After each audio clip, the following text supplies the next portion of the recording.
it's the early Middle Ages. We're essentially covering the period of 500 AD or CE, Common Era, to 1100.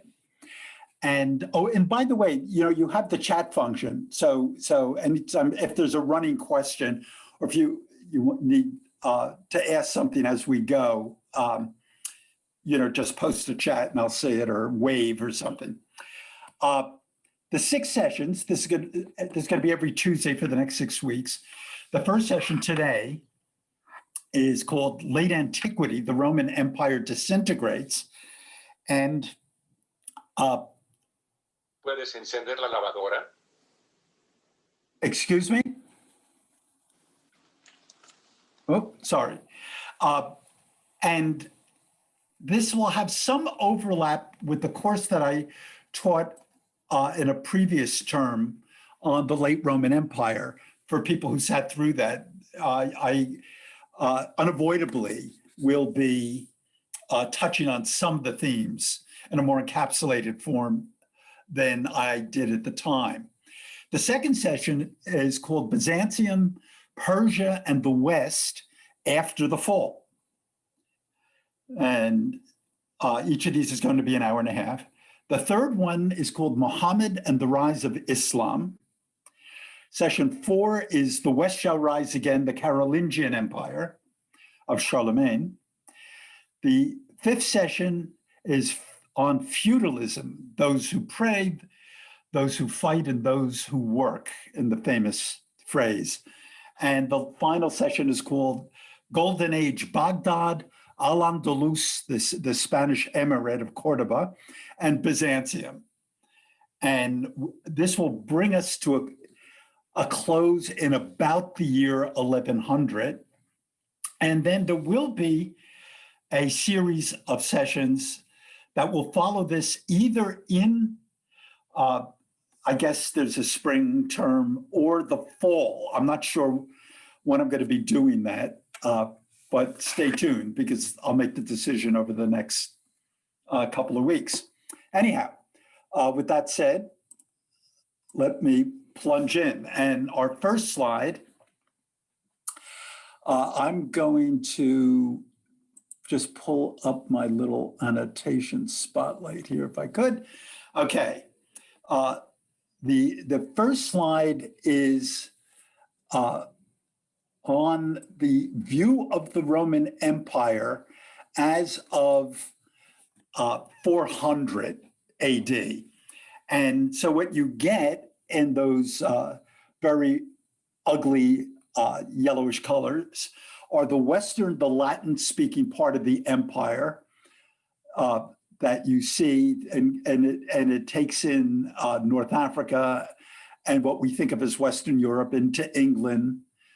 And then that lighter sickening color, the Byzantine Greek Empire. It isn't Byzantine yet, it's the Eastern Roman Empire, but it's the Greek-speaking empire, even though that the court still spoke Latin, but the world around it spoke either a formal literary Greek or a demotic or everyday Greek that you would have found used in places like Syria and Egypt as a second language, largely, because in those places, people tended to either speak versions of Coptic or Syriac, or depending where they were. You have the Persian Empire in that greenish color off to the east. And the reason I include them in the map is because that Persia is considered by the Roman emperors of the period as the major perceived threat. They're organized. They really are an empire, and they really are a multi-ethnic empire that can bring lots of different forces to bear, and they're populous. What you have in the Roman Empire proper, and in this box, this list that I have in the upper right, is a shared sense of what it means to be Roman, or what they would have called Romanitas, and a shared high culture. So no matter what dialect of Latin you spoke, no matter what other language you spoke throughout the empire, there was this sense of the Greco-Roman canon of literature and art that everyone would have had access to had you been in the class, the educated class that could have accessed it. By the time we get to the year 400, the empire is now predominantly Christian. The pagan strongholds, of course, are in the very lowest peasant classes that you would have found, particularly in the Western Mediterranean, and in the senatorial class in Rome proper, because they were loath to let go of the universe that legitimated their sense of prerogatives. Along the northern borders of both the Eastern and Western empires, and you see it in these purple names, various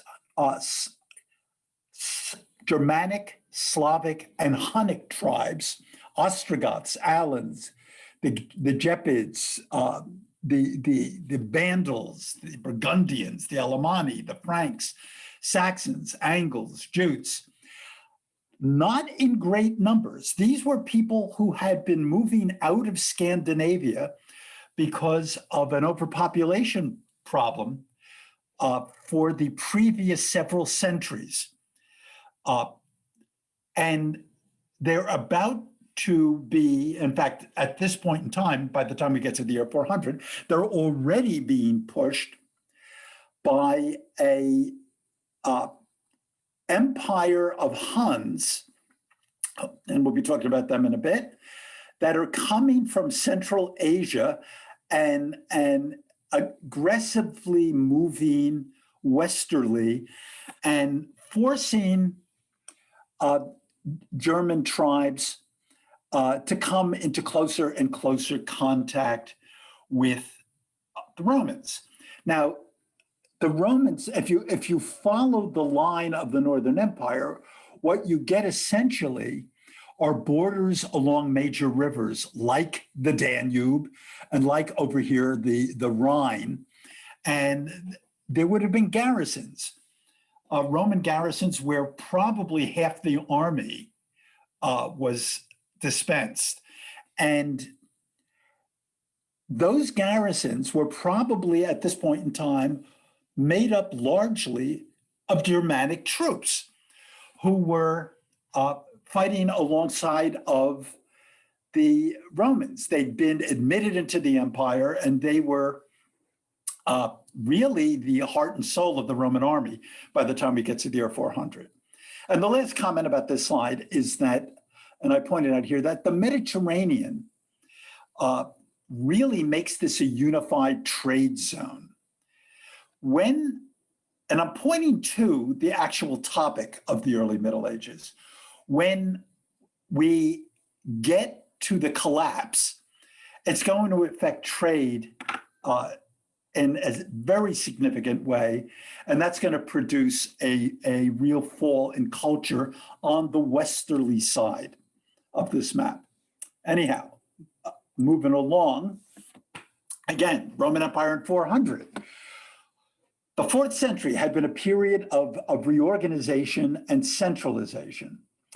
To stabilize and defend the empire, a couple of very significant emperors, Diocletian and Constantine, implemented a series of reforms that centralized the bureaucracy, centralized the system of taxation, and centralized the military. The city of Rome was displaced by Ravenna and Constantinople, because essentially Constantinople could be a military center on the east where the major threats were coming from, and Ravenna was along the army roads to get up to Germany.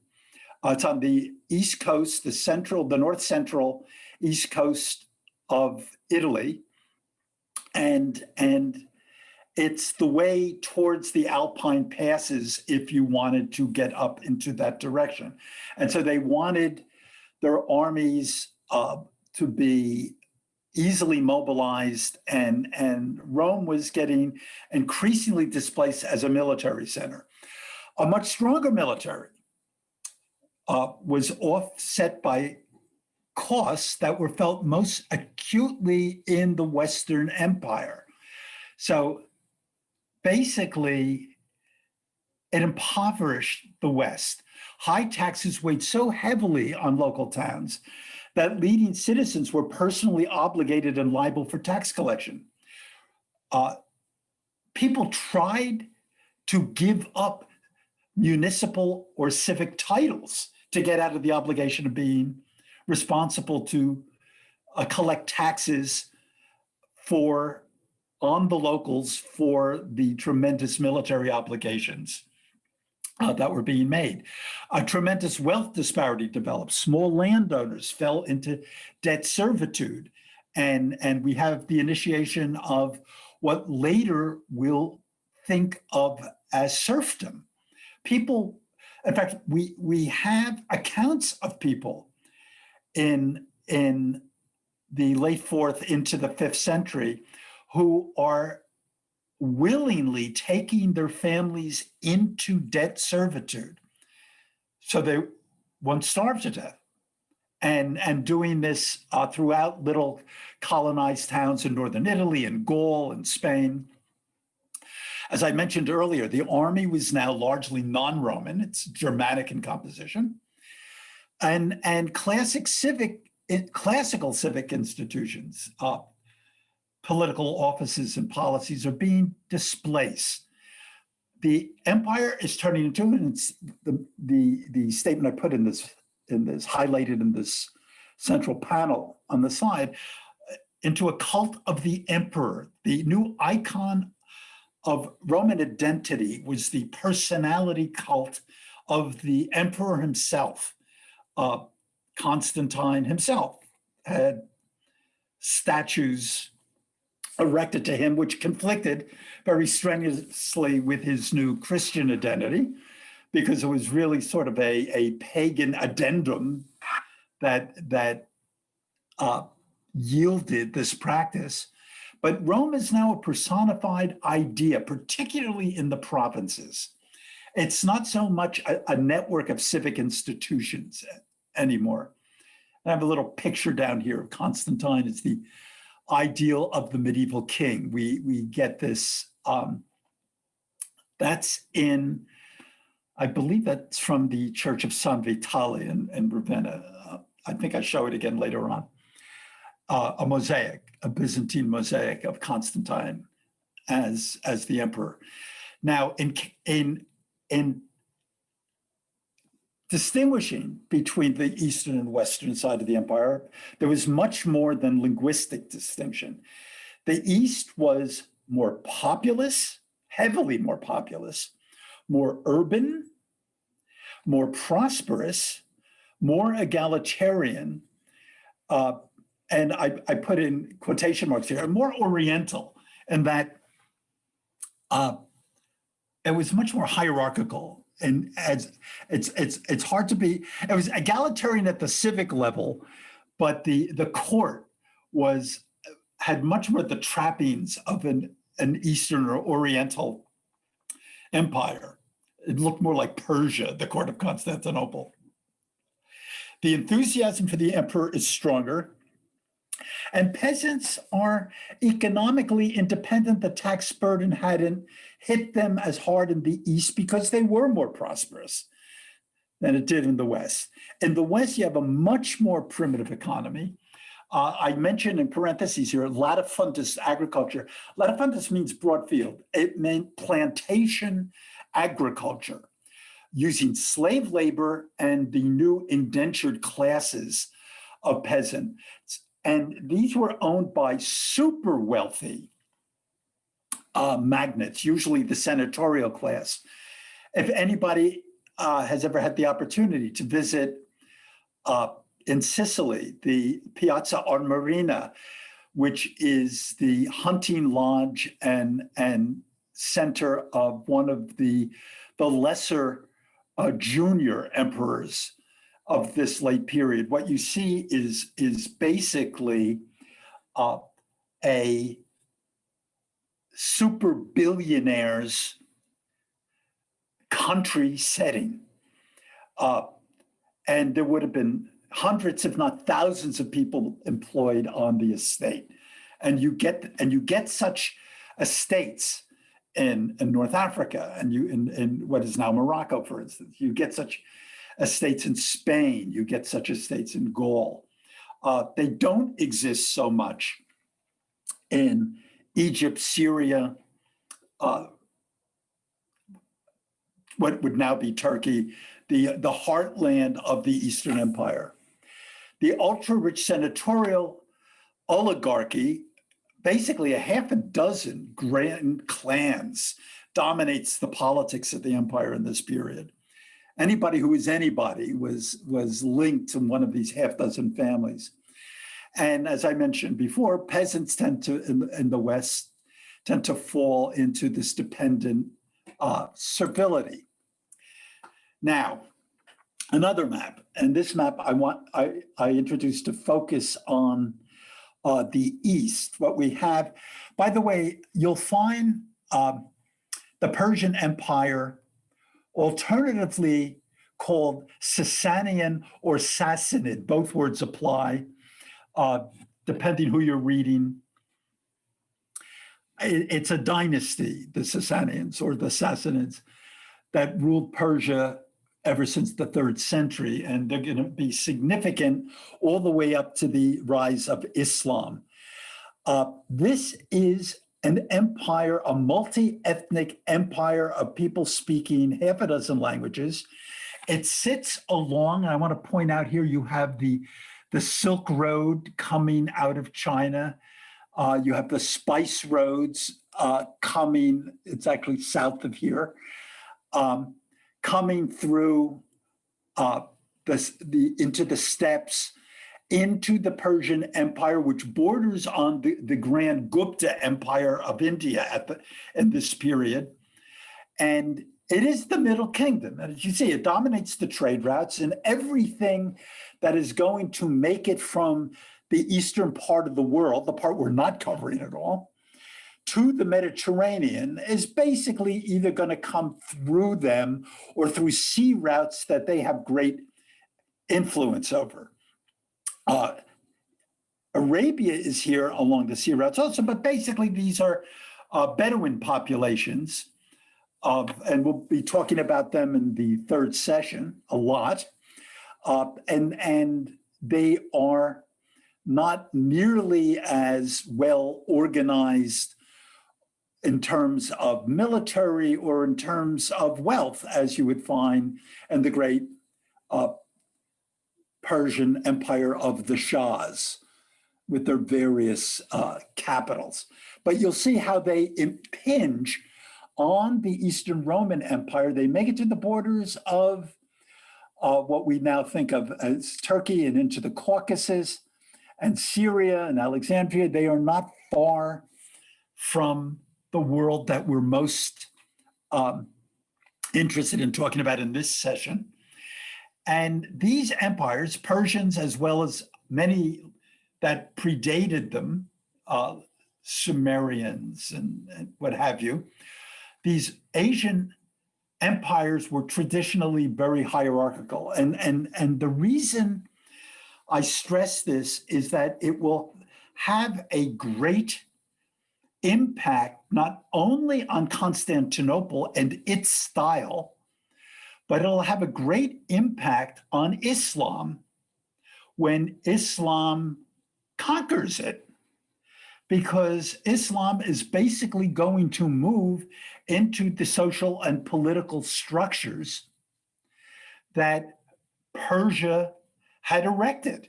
It's going to, if you will, culturally occupy the Persian Empire, at least in the East. But we're ahead of ourselves at this point right now. Moving along to talk about, again, this first lecture, since I'm trying to give us a number of themes that will have much more meaning for us when we get to the actual collapse of the empire in the early medieval period. And so there is some jumping around on topics here just to lay the base groundwork. In the late empire, theology stood in for identity politics. Who you were was not so much defined in class terms or in political or nationalist terms as it was, because people were so identified with religion, in religious terms. The Eastern Empire was this patchwork quilt of ethnicities and generally spoken demotic language, a demos from democracy, languages spoken by the small towns, by the local people. Demotic languages, Latin is spoken in places, Greek, Aramaic, the language of early Christianity, Syriac, Hebrew, Coptic, Punic, all held together by the person of the emperor. There was no political discourse. There wasn't, shouldn't we be an independent state? There was no state theory. Regional rivalries were expressed in terms of theology. Ideology was theology. And so one region's ideology was elsewhere, particularly in Constantinople, regarded as a heresy. So if you in Syria, as we will see, disagreed with what the emperor and the patriarch of Constantinople are pushing at the moment as the party line, you are a heretic or will be or run the risk of being declared such, as we'll see. There are 5 great centers or patriarchates of early Christianity. These are the great seats of church authority and dogmatic ruling. Only one of which, and it's important to remember, only one of which exists in the Latin West, only Rome. It's Western, it's Latin, it's under external pressure, from German tribes at its borders, but it has a bishop who claimed primacy, who claimed that he was more important than the patriarchs of the other 4. And this will become a major medieval issue going forward.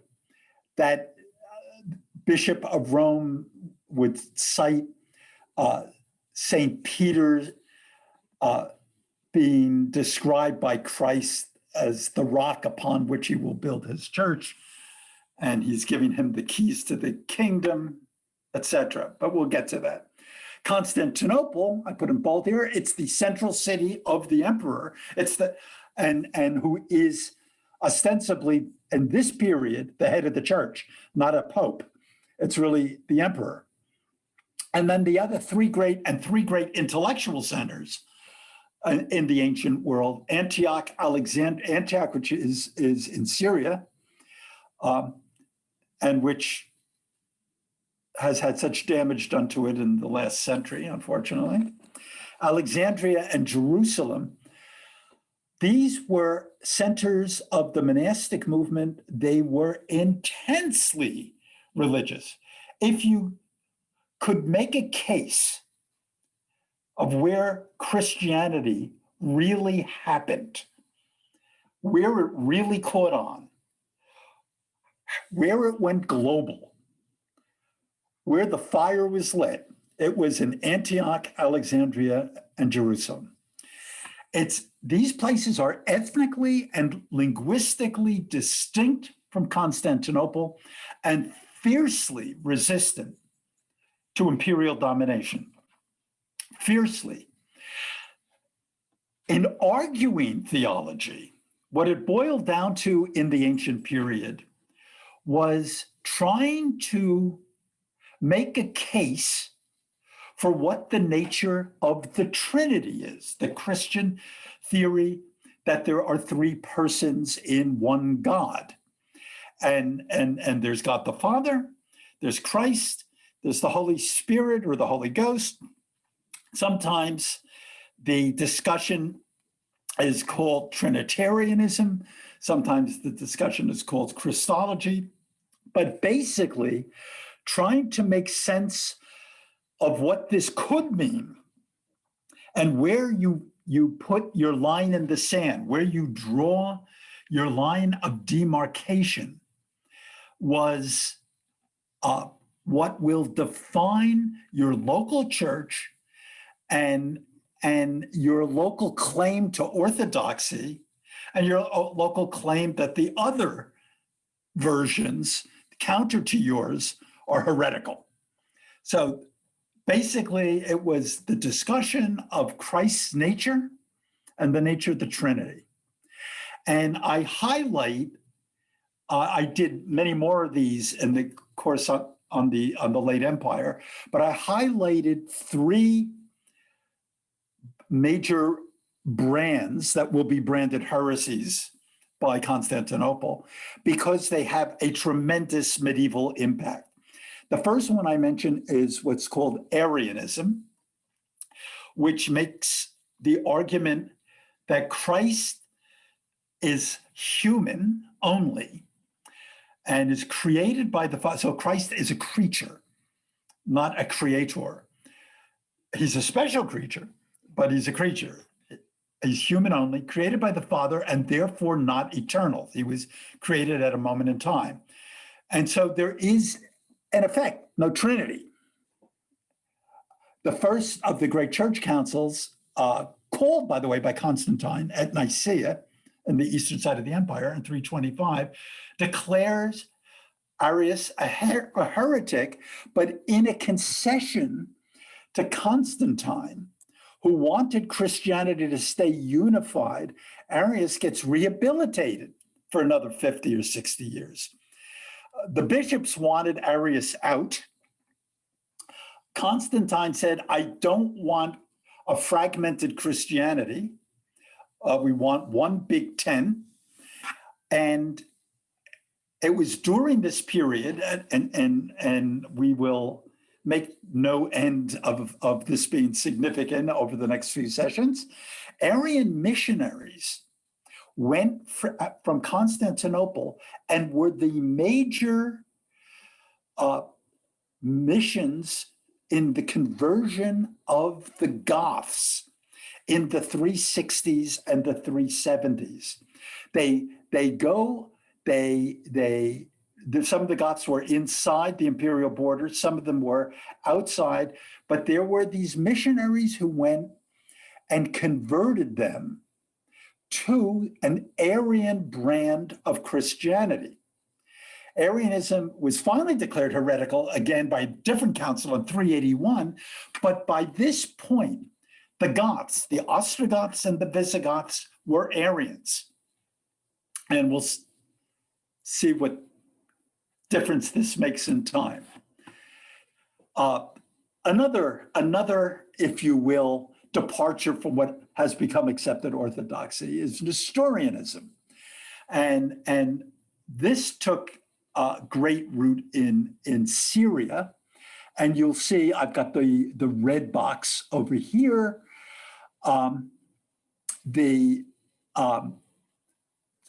It spreads out from Syria and it goes into Asia, into Persia.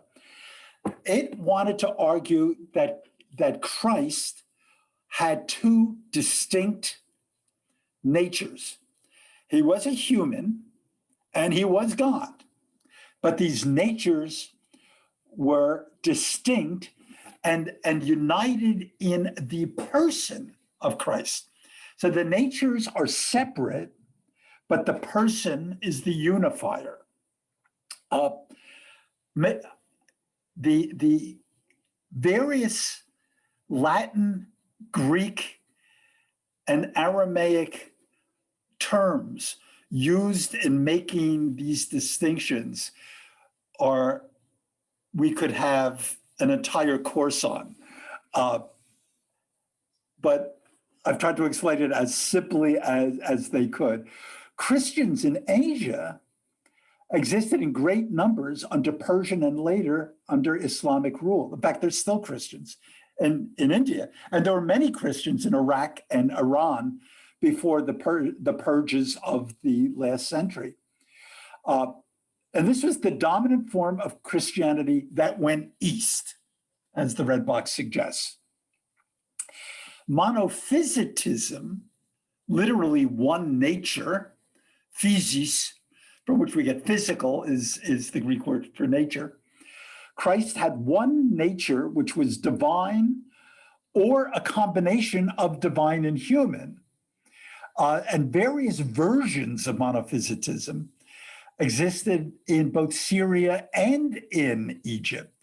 A distinct version that was Coptic, called Miaphysitism, this is sort of a subset, is that the divine and human natures of Christ are united in a compound nature that is both human and divine. It's without as their great phrase, the Coptic phrase, without separation, without mixture, without confusion, and without alteration. One great mix. And that is, by the way, for those who are local to Montclair, do you know that church up on the top of Bradford Avenue, near where that tennis club is the Central Coptic Church of North America. And every couple of years, the Coptic Pope visits, and you'll see a lot of traffic up there. Anyhow, so you have Miaphysites among you. The Orthodox position, as what eventually becomes the Orthodox position, argued in the First Council of Ephesus in 431, and later by the grand, I call it the Watershed Council of Chalcedon, is that Christ is both God and man, perfectly divine and perfectly human. He's both things simultaneously, and they are not separate identities. According to this formulation, the so-called Athanasian Creed, there are three persons in one God. In theology, this so-called mystery is referred to as the Hypostatic Union, that is the union of Christ's humanity and divinity in one hypostasis, or underlying substance.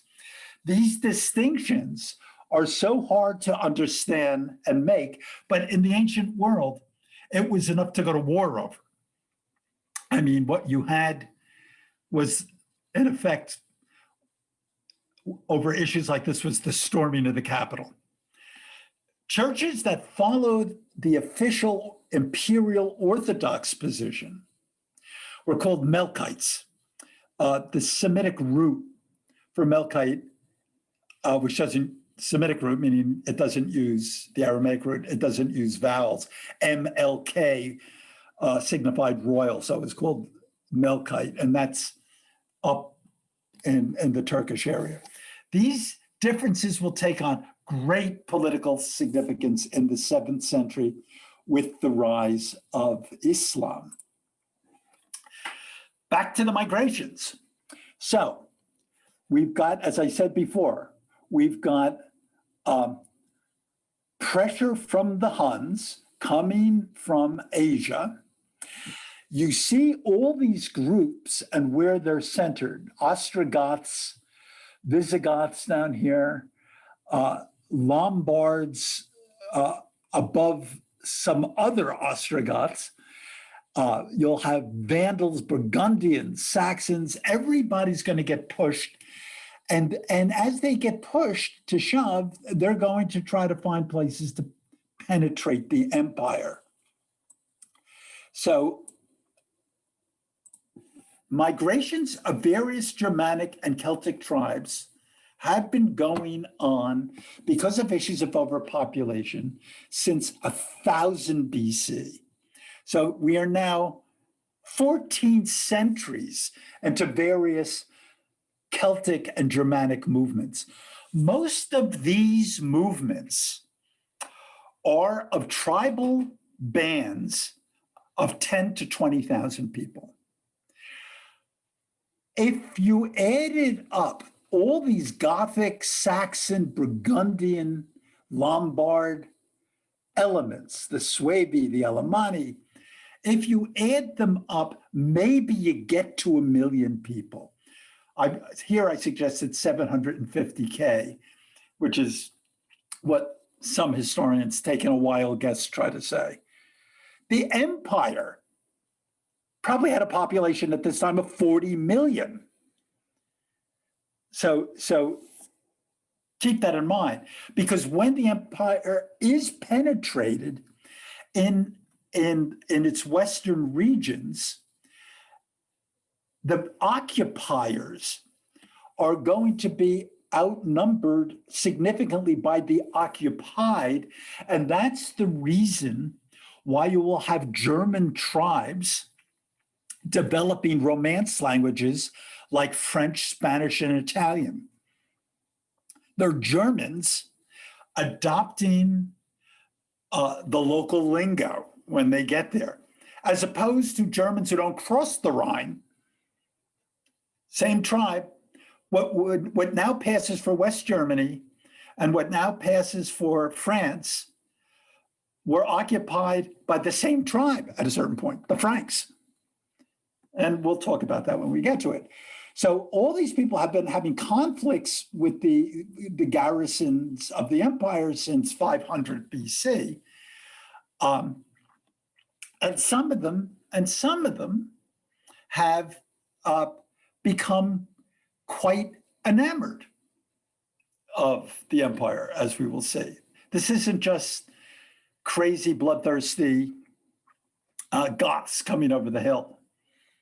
And they didn't use heavy eye makeup or mascara either, I don't think.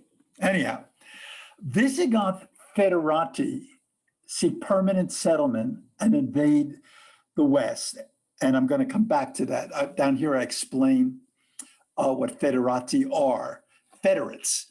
They're allies that granted not non-citizen status by treaty. A fetus is a treaty, so they're called Federati. In other words, the empire saw it as in their interest to admit whole groups of Federati, form a treaty with them, pay them to man the borders. So they're historically granted land bordering the empire and subsidized for maintaining peace and providing troops for the imperial armies. Goths, Franks, Vandals, Alans, and even Huns provided warriors to fight in the Roman armies. They often fought in bands of their own tribesmen. So an army might be comprised of, at a border garrison, of 3 or 4 different groups, all speaking their own internal languages, with some commanders who had translators nearby. You can imagine what a mess it must have been in keeping the thing organized. Anyhow, pressed by Huns, a group of Visigoths cross the border without permission, are met by a Roman army in a famous battle in the year 378 at Adrianople, where the Roman army is decisively beaten. Now, that does not mean they can head for Constantinople, because the eastern defenses of the capital are formidable. I even have a picture of it later on in the session. It is heavily resistant. What we're going to see is that penetration will move westward and then go south. The buffer zone of the capital is quite imposing. Now, the imperial bureaucracy has been gutted by a super wealthy class of senatorial landowners in this period, and they despise the tax demands and dominate the weak emperors when we get into the late 4th and early 5th century.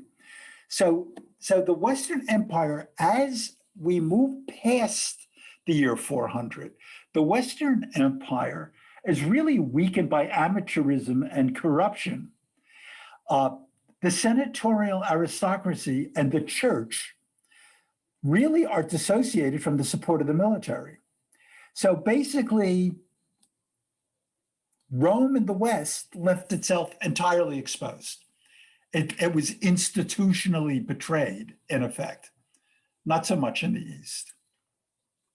And then we get the actual, if you will, the evaporation, or what I call here the evaporation, in the 5th century. And in this box up on the top left, I really raised a question that you can never keep out of your mind when you think about the fall of Rome. In some places and certain points in time, it looks like an invasion. In other places, with other groups, at another point in time, it looks like a gold rush. It looks like people who are attracted to the idea of Roman culture, Romanitas, the good life. It's like settlers, it's like Okies headed for California. There were going to be oranges that you could just pick off the tree. It was like Neapolitans migrating to New York and Newark in 1902. The streets were going to be paved with gold. To certain elements of the population, yeah, it looked like an invasion. But to others, it was a gold rush. So what we have, these show you all the routes up here and all the different groups, all speaking. Now remember, German wasn't a language. It was a family of Teutonic dialects, out of which would emerge lots of different languages. Ultimately, all the Scandinavian languages in German and English, the original Anglo-Saxon part of English. But these groups did have common cultural elements, and we'll be addressing those as we talk about them in the later sessions. But Visigoths, Ostrogoths, Vandals, Franks, Burgundians, Alemanni, Lombards, Suebi, Angles, Picts, Scots, and Huns all move in to occupy what is a power vacuum. And in some places, Germans were initially well received by provincials because of tax relief. Hey, I don't have to pay the taxes, but give it a half a generation, and now you have new guys demanding the taxes. And so they would not be so well received ultimately. The Eastern Empire resists incursions and assimilates federati. The last emperor in the West, by name, Romulus Augustulus, is deposed in 476 by a German, the name of whom is variously spelled Odoacer or Odoacer, and he creates a client kingdom in Italy. It's not the Roman Empire anymore. It's going to be a Germanic kingdom. Ostrogoths occupy, penetrate, and occupy and dominate militarily much of it. Again, when I say occupy, these maps are very misleading. You see purple Ostrogothic Empire and you think, the place is filled with Ostrogoths. No, basically it's filled with millions of Romans, but with a military class now dominating it that is Ostrogothic.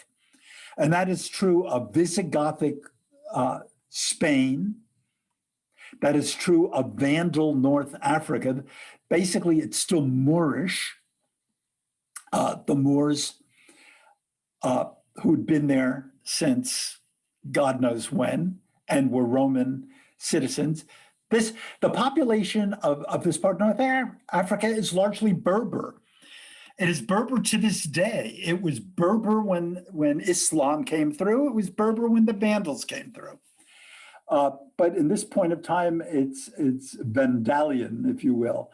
Franks move into Gaul, both the part of Gaul that is now Germany, the Rhine is over here someplace, and the part that would now be France.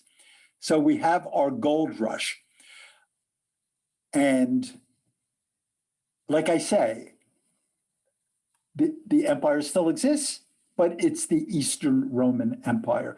By the way, Greeks to this day still describe themselves as Romaios. They are Roman. They are the Romans. And they are called in Muslim worlds Rum. They are the Romans. These parts of the old Western Empire have been lost to it, but it's been a kind of melting away, and we'll see what happens with various attempts at assimilation and the like. Attila is on the horizon. And so we have a multi-ethnic empire who's absorbed lots of other tribes along the way, Alans and some German tribes. And Attila has armies that are very ambitious, and they move into areas that had previously been occupied along the Danube and Rhine by the German tribes, who've now been pushing their way into Western Europe. They've been deflected by Persia. They've been deflected by Constantinople. They've been deflected by India. So he heads west and gets as far as Orleans in Gaul and the Po River in Italy. He is finally defeated by a joint Roman and Visigothic army in the Grand Battle of Chalons by the Roman general, as Gibbon, who wrote The Rise and Fall of the Roman Empire in the 18th century, the most famous early historian of Rome. Flavius Aetius, the last of the great Roman generals, largely with a Visigothic cavalry, however. And so he retreats from there. He meets outside of Rome with Pope Leo the First, and he gives up claims to Rome. The church tries to make a great propaganda item that the papacy has saved Rome from the Huns. But largely, they probably paid him off. There are tax increases in response to Attila, which finally impoverished. That was the final impoverization of the West. And that's when the Odoacer and the other Germans can really pile in. As I say in the box at the bottom, Attila's incursions provide the final assault on the Western Empire's ability to continue as an institution. The tax apparatus and a centralized military command were just beyond repair. But Constantinople, the walls of Theodosian, nobody got across these walls until 1453. We have another 1,000 years of those walls being resistant, these walls being impregnable. Almost not. There were first Islamic and then Turkic armies that almost made it across, as we will see. On that affair with Leo the Great, his meeting with Attila was used by the church to enhance the prestige of papal authority. And so here is a page from a medieval chronicle of Attila and the Pope meeting. And then here, I could probably zone in on this. This is Raphael has a Vatican fresco of it was considered such a significant moment in papal history that you get lots of papal art devoted to the topic of Leo and Attila. Anyhow, Leo is the driving force behind the Council of Chalcedon, which I mentioned earlier, which came down with the final position on Orthodox position on the nature of Christ in the Trinity. And he's made a doctor of the church, and he defends the idea of papal primacy that the Pope is the primate, the most important of the patriarchs. The Greek patriarchs and the Coptic and Syrian patriarch were willing to acknowledge that Christ had signaled out Peter, and in the legends from the first century, Peter then goes to Rome and establishes the episcopacy of Rome. That's why Rome claims the authority. But the Greek church will often call the Pope the first of the bishops, but they add on, he's primus, but he's primus inter pares. He's the first among equals. And of course, the papacy has always tried to make the case, no. We're primus period, primus punto. So his delegation to Attila, Leo's delegation, was argued later on as an example of papal political authority, not just religious authority. That in the face of the collapsing Western Empire, leadership is now passed to the Pope and the papacy. Anyhow, a few comments on the ascendancy of the papacy. Competing theories, Roma Eterna versus the City of God. Pagan aristocrats, the great Senator Symmachus of the great clan of the Antiquity, tried to argue that there was the great myth of Rome as the eternal city, being designated so by the pagan gods, and it's even on Roman coins of the period, is countered, I should say, by Christian apologists who use the cult of St. Peter to create the vision of Rome as a holy city. It's not the eternal city of the pagans, it's the city that is going to be ultimately protected by Christ. The papacy expands its claims. In the late 5th century, Pope Gelasius I writes a letter to the Byzantine emperor articulating the famous two swords theory that was to dominate medieval political theory for the next 1,000 years. The two swords are, on one hand, the authority of the church, and on the other, the royal power. That the rule of over Christendom is allegedly shared by the two swords.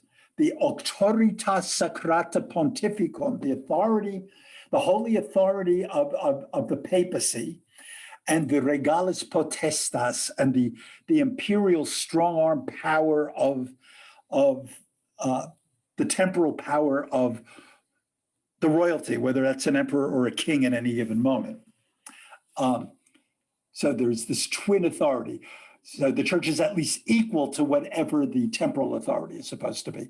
And then, as we will see, in the 9th century, a document called the Donation of Constantine, it's a 9th century forgery, church forgery, that allegedly was a decree by Constantine by which he handed over political authority in the Western Empire to the Pope. And people in the papal camp went running around in the 9th century waving this in the face of the Holy Roman Emperor, saying, it's our authority. Don't you see? It was even Constantine gave it to us. Here it is in a document. We have the parchment. And it was proven a forgery by the great Italian humanist, Renaissance humanist Lorenzo Valla in the 15th century. Anyhow, the church and the Pope. After 410, so after the first sack of Rome, the Goths and the Vandals have visited Rome. The Latin West coalesces around the church. It was a natural venue for aristocrats. Now there was no more imperial bureaucracy to assume positions in. So you go into the church. By 500 AD or CE, there are 1,800 Western bishops. It's just sort of absorbing the oligarchy, the old imperial oligarchy, into the church. And the church style becomes aristocratic. Now, this is a mosaic from Ravenna in the period. I'm going to blow it up for a second. You notice we've got satin shoes, we got the whole bit. This is the period. If you're ever wondering when you were young and attended a Roman Catholic Mass, why they were, especially if a bishop, you ever see a high Mass? Why they're so tricked out in finery and covered in gold. This is the period. This is the period when the Pope began to look like the Pope. The Western Church assumes the aristocratic militancy. Monasteries help the transition to go from senator to Pope. Latin classicism enters the church.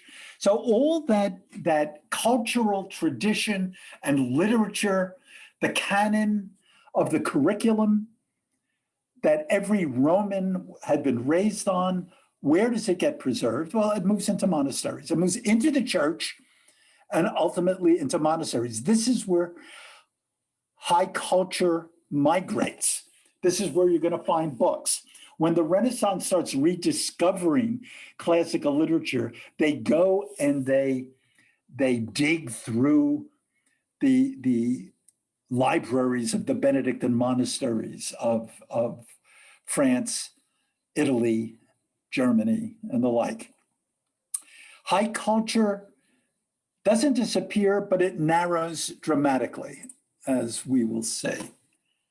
So we get to the early 6th century, and the Ostrogothic kingdom in Italy falls into the hands, the man who deposes Odoacer is Theodoric, so-called Theodoric the Great. He gets his own little mosaic in Ravenna. He is a brilliant and charismatic man. He basically dominates this kingdom that I'm showing you on the map here in green, this Ostrogothic kingdom, with 40,000 tribesmen. He's son of another Ostrogothic king of the Grand Amal dynasty, who, when he was a boy, was sent as a hostage because of the arrangement that the federated Ostrogoths had with Constantinople. He was sent as a hostage to the court of Constantinople, where he was educated and raised. This man speaks Latin and Greek and is a Roman. He's also an Ostrogoth. He becomes commander of the Eastern Roman forces when his people get federati status.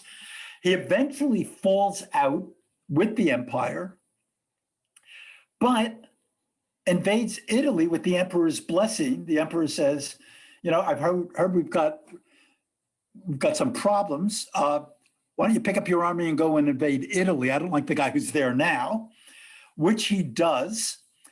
And he then extends influence over Burgundians, Visigoths, and Vandals. He makes peace with the Franks through marital alliances. He marries the sister of Clovis, the king of the Franks. And he has this great Ostrogothic moment, if you will, between 510 and 526 in Italy. And as I highlight in this box at the bottom, these Ostrogoths are unquestionably, immeasurably the most assimilated and Romanized of all the German tribes. With their limited population, they would welcome the support of the old Roman senatorial class. If they had gotten the support of that class, and by extension of the church, Italy probably would have remained Ostrogothic going forward, and would have spared itself lots of, as they say, tsuris later on. But they are, because they are Goths, they are Arians. They are Arians. It makes them heretics. And the church is not going to accept it. And the arrogant senatorial class is not going to accept it. As Theodoric himself said in a famous quote, an able Goth wants to be like a Roman, but only a poor Roman would want to be a Goth. So the Theodoric, he's got this problem, this dilemma, how to assimilate, how to establish his legitimacy. He's vastly outnumbered by the subject Roman population. He concentrates his Goths around three cities: Pavia in the north, Ravenna, and Picenum, which is now Ascoli Piceno, in the Marche in eastern Italy. He leaves Rome to the Pope and the Latin aristocracy. Because he's in Ravenna, by the way, in San Apollinare Nuovo in Ravenna, we have a picture of the palace that he builds. He builds a palace worthy of a Byzantine emperor there. He adopts a conciliatory attitude towards the church. He does not try to push conversions to Arianism. He extends that conciliatory attitude to the Byzantine emperor. He honors the Roman tradition, religious toleration of Catholics, deep devotion to educational, architectural, and literary traditions and institutions. Here's an excerpt from a letter from Theodoric to the Greek Emperor Anastasius at the time. It behooves us, most clement emperor, he still acknowledges him as emperor, to seek for peace, since there are no causes for anger between us. Our royalty is an imitation of yours, modeled on your good purpose, a copy of the only empire. And insofar as we follow you, do we excel all other nations. Often you have exhorted me to love the Senate, to accept cordially the laws of past emperors, and to join together in one all the members of Italy. There is, moreover, that noble sentiment, love for the city of Rome, from which two princes, both of whom govern in her name, should never be disjoined. His efforts end in failure. Clovis, the Frankish king, sees his opportunity. The Franks are still pagan. He sees the opportunity and he converts, and has his people convert in 496 to Catholicism, to orthodoxy, as a way of outflanking the Goths. The papacy, the Roman Senate, the Byzantine emperor conspired to shift sentiment against the heretical Arian Goths and toward the Catholic Franks. So although they represent the most civilized and Romanized option for the West after the collapse of the empire, Roman opposition resulted in their being replaced by Germanic tribes of a more barbaric and less sympathetic cultural character. So, a few words on the Franks. By the way, they were a tribe that was never particularly enamored of Roman ways, even though they become, as the French church historically becomes, the major ally of Rome. And it's the French kingship becomes the major political ally of the papacy. Clovis, by the way, Clovis is the Latin name. His name in German would have been Chlodwig. And as modern German evolves, Chlodwig, they drop some of the glottal stops from the older version of the dialect, and Chlodwig becomes Ludwig, which becomes Ludwig, and makes it into Italian as Lodovico. When you Latinize the name in Gaul, Klodvek, in classical Latin, the V was pronounced as a W, becomes Chloes. You lose the glottal stop of the C again, and it becomes Louis or Louis, and enters Italian again as Luigi. So my first name gets into Italian by 2 avenues out of Klodvek. Anyhow, and all the Louis, from Louis I through Louis XVIII, take their name from the founder of the Merovingian dynasty. He converts to Catholicism opportunistically in 496. He's baptized and he's venerated as a saint in later French tradition, even though he doesn't sound like much of a saint. Here we have a Saint Remy, Saint Remigius, the great Frankish saint, baptizing Clovis in a sort of hagiographical artwork. He plays the Catholic card. He receives support of the papacy, the Byzantine emperor, and the Gallo-Roman bishops. Remigius reminds him in a letter, you should summon advisors to you who can embellish your reputation, play your cards right, and your favors should be moral and honest. You will defer to your bishops and always have recourse to their advice, for if you are on good terms with them, your province can fare better. Rouse your citizens, relieve the afflicted, support widows, look after orphans. If it is possible, bring them up in order that everyone love as well as fear you. And so in Gaul, what we find is that the Gallo-Roman aristocracy and the Frankish aristocracy, who are now religious soulmates, coalesce and cross-assimilate. He establishes Paris as a capital of the Franks, city dedicated to the church. He codifies Salic law, which we'll be mentioning later on. And of course, you see in the dark green in this map, this is the areas conquered by Clovis, and we have the Ostrogothic kingdom down to the right in the red. And in the middle there is the kingdom of the Burgundians that is sort of allied to the Goths at this point in time, that will eventually get absorbed into the Frankish kingdom, as we will see, by Charlemagne. And the Visigoths have their kingdom, their Arian kingdom in Spain. He expands Frankish control to virtually all of Roman Gaul with the aid of former Roman elements who chafe at the domination of Arian or pagan tribes. Okay. Now, impact of the Germanic invasions. And by the way, I'm going to always try to leave like the last 10 minutes of the class, for questions and comments and things like that. So we will get to it.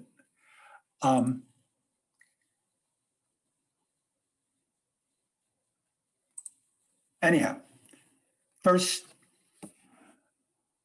impact of these invasions. There is extreme localism as a result. So there's no unified political entity. There's no empire. German common law has no state theory as in Roman law. There's no such thing as this abstract thing called a state. There is the folk, the people. It's a tribal tradition. So German kingship tradition is based on clan kinship. And so we can see that the kingdom of the Franks in this map here, let me expand this a little bit. You can see that it itself is going to be internally fragmented, and it's going to get fragmented in this period. It'll stay fragmented over clannish and linguistic lines, as we'll see. So there's extreme localism. There's extreme decentralization.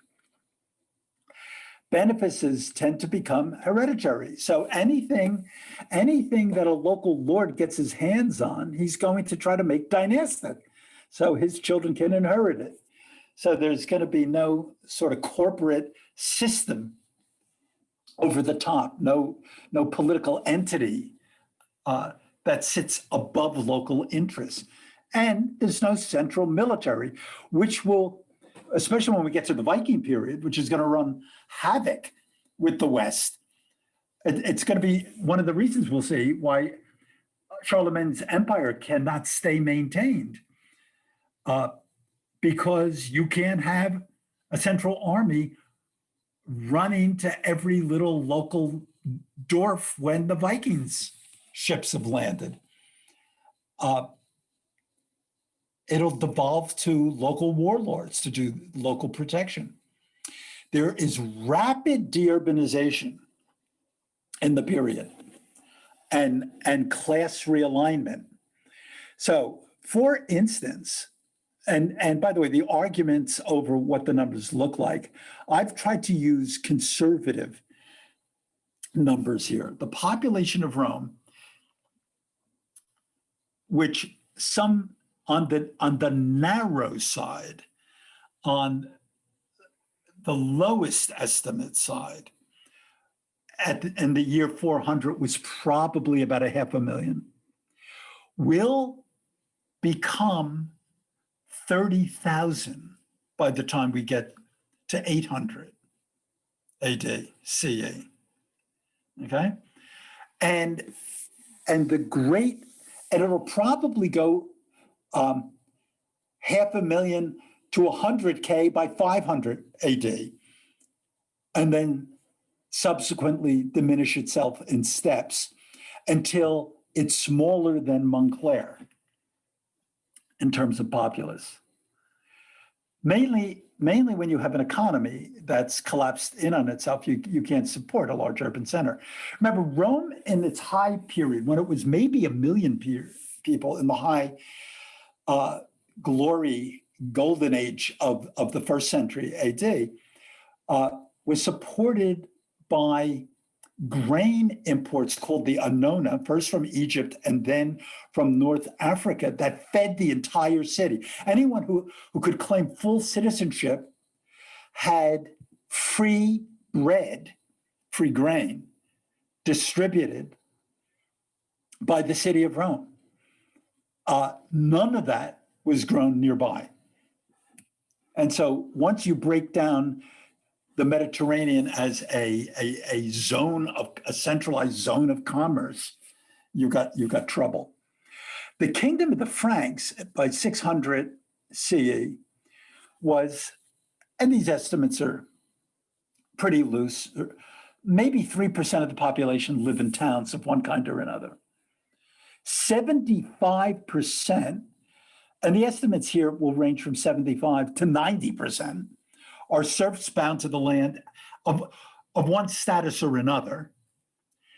And 25% are either lords or armed retainers of lords, those who fight, if you will. The secular elite of the old Roman world has disappeared into the church. They're churchmen. The old Roman gentry went that route, or knights. And some old Romans, but largely the German warlord class, if you will become knights or ritters in German. There's a collapse of international trade, which was the basis of Roman commerce. Maybe a 50% decrease in trade and taxation within a century of the collapse. And the economy, therefore, becomes an agrarian and self-actuating economy, local actuating economy. And so it'll be the beginning of what we'll talk about when we get to feudalism as the manorial system, local self-sufficiency. The latifundia, the big plantation farms of the senatorial aristocracy during the empire, were a model for the emerging manorialism of the Middle Ages. And on to the next. And my final slide for today, looking at the impact of the German invasions, was the introduction of the idea of lordship with its parallel complementary idea of vassalage, a lord and a vassal. which has two sources. One was a Roman source, believe it or not. Patrocinium in classical Latin was the Roman precedent. And this was the relationship between patrons and clients. The Roman world, its basic political unit was not party, but was a patron-client network. There were parties, if you will, but they were the parties of people, the party of Caesar, the party of Cato, who you knew. Every Roman villa, if you've ever visited anywhere in the Mediterranean world, the archaeological sites of Roman houses of the wealthy, if you've been to, if you've been to Herculaneum or Pompeii, or if you've been to North Africa, if you're in Sicily, when you see them, if you go in and you look at, they usually have maps of what rooms were what, and here's the baths were, and there's the kitchens, and there was usually a receiving room where the clientela, the clients would arrive with their petitions early in the morning to see the big guy and to press. They would, if you will, all fly to Mar-a-Lago for their moment in the sun. Anyhow, that was the Roman model. The German model, which we will be coming back to again and again and again and again, is the model of the Gefolge in German, or in Latin, the Comitatus, which are words that can loosely mean, I put a bunch of synonyms in parentheses here: entourage, following, retinue, posse, crew. German warrior bands were comprised of a warlord whose prestige attracted committed followers. So usually they were people who had some kind of personal appeal, either their success or whatever charisma they had, to attract warriors to their following. And they weren't necessarily a kinship group. These were your guys, and they stuck to you. And these were the Viking bands later on, who then went to whoever could promise silver and success. And these bands were the primary grouping that would work well in local settings. And as feudal Europe develops, this is a good model, actually. By the late Roman period, blood kinship had been displaced by election and personal loyalty. This was the primary institution. There was no concept of state. In fact, when we get to the Middle Ages, what we will see is feudalism is the building up of the idea of nations, not top down, but bottom up. It's these tiny little groups assembling themselves into larger and larger hierarchy of groups, until for the first time in the 11th and 12th centuries, you have what you might be able to call a nation, but certainly not earlier. It starts with the idea of the Gefolge or the Comitatus. In the 8th and 9th century, Viking bands will coalesce around the most successful warlords. And Germanic law, of course, will also dominate the Middle Ages. Custom and precedent based on interpersonal power arrangements. The use of trials or deals to determine justice rather than by compurgation. Compurgation is oath-taking, courts in front of juries and people swearing on whatever they're going to swear on, and their oaths being taken as authoritative. The earlier Germanic tradition, and I've got it from some of the old manuscripts here, trial by combat, according to I should have had a picture, I suppose, of Rudy Giuliani. It should have been in this picture. And trial by ordeal. Let's throw them into the boiling water and see if they survive. And that way we'll know. And of course, the tradition that it took a while to move Frankish law beyond a wehrgild or man price, blood money as remedy for an injury. And I didn't explain my little picture up here. I have a knight with his little band of brothers, and in German, Ritter mit Gefolge, a knight with his band. And that is all for today. And what I'm going to do is I'm going to remove my pen, and I am going to stop the share. And if there are questions, feel free to unmute or post or comment. I hope it was a good setup for our really talking about the medieval period later on. And I hope people who took the late Roman course weren't bored to tears by seeing some of the same ground repeated. Because Harold, you have that long-term memory going for you there. You did a wonderful, wonderful presentation. I just hope I can remember some of it. Well, I'm going to send you the PDF of it later today. You'll get There's the video. and see any of it again. But what you'll see about the way I do things is, as I like to establish themes, and then I hammer them iteratively again and again and again.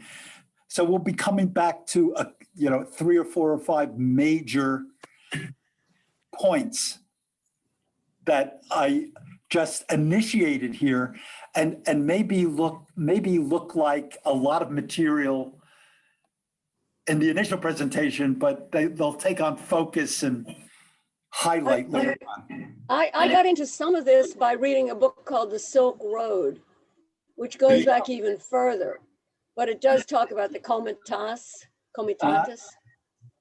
and talks about the Franks moving into what's now France. So it's kind of an interesting complement.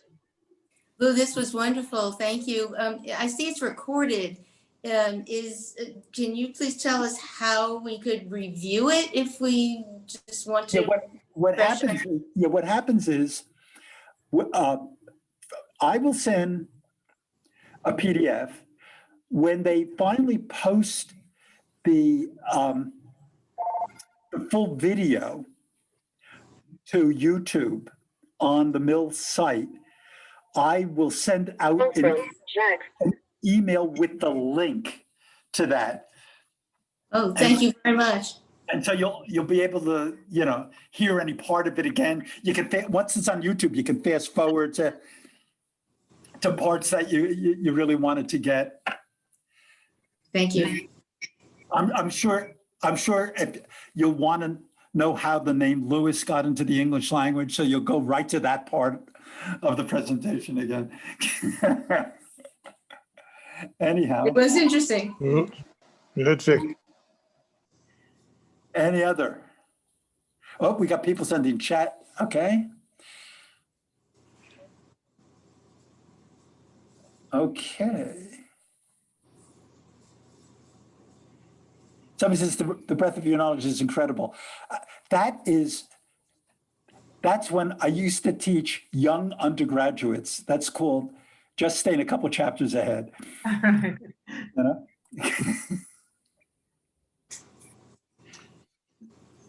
So if we don't have anything else, we've got about 2 minutes left. What I will do is, there was another chat, is